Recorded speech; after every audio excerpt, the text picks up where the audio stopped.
If there's anything 2020 has taught us, it is that the world is in a very bad shape. People are in a very bad shape. And I'm not talking physically. I'm talking about how we find ways to offend everyone every time. Would you mind taking a photo of us? Yeah, no problem. Count backwards from 3. Oh, would you like dyslexic people to just not exist? My cousin has dyslexia, so offended. Adopted.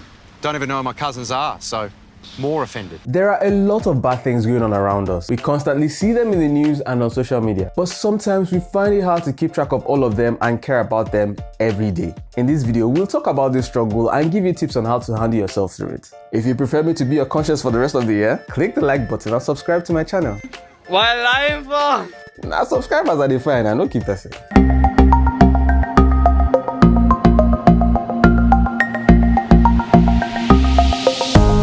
We are all unique in different ways. One man's greeting is another man's insult. For instance, you dare not greet a Yoruba man with your tongue out, even though that's how they greet in Tibet. Come on, kiss the ground. Some realities require you to understand things from another person's perspective. Thanks to social media, we are more informed and more inclined to call out contempt and disregard where we find them. Like today, we live in an era where we are conscious of the injustices directed towards women and are demanding change. Same way, we must take care of less privileged children and keep them in schools, not hawking in the streets. At the same time, we want black girls to stop bleaching and be more comfortable in their skin. But we demand men to stop being macho and normalize watching romantic movies, then crying a little bit. We must protest bad government, stop China from buying the world, protest climate change, protect single people, Black Lives Matter, Short Men Matter, NSAS.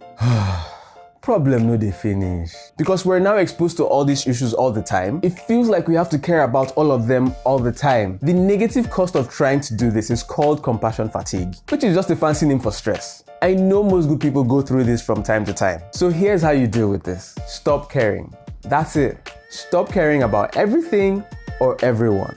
You're too woke. Go back to sleep a little.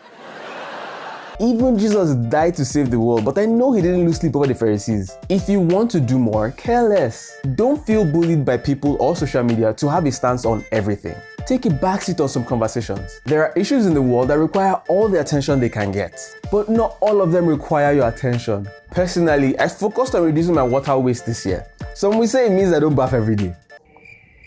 That's not the point. Only 0.007% of the planet's water is usable for food and fuel. Imagine that. I'm doing my part to make sure we don't have a water crisis as the population increases, while I left animal rights for other people to worry about. I like the way they taste too much to be 100% in that fight. I encourage you to relegate the things you can't change in your immediate circle of influence. Focus more on things you can. Let's make the world a better place by giving one less at a time. Thanks for watching. Please leave a comment if you enjoyed the video. See you on the next one.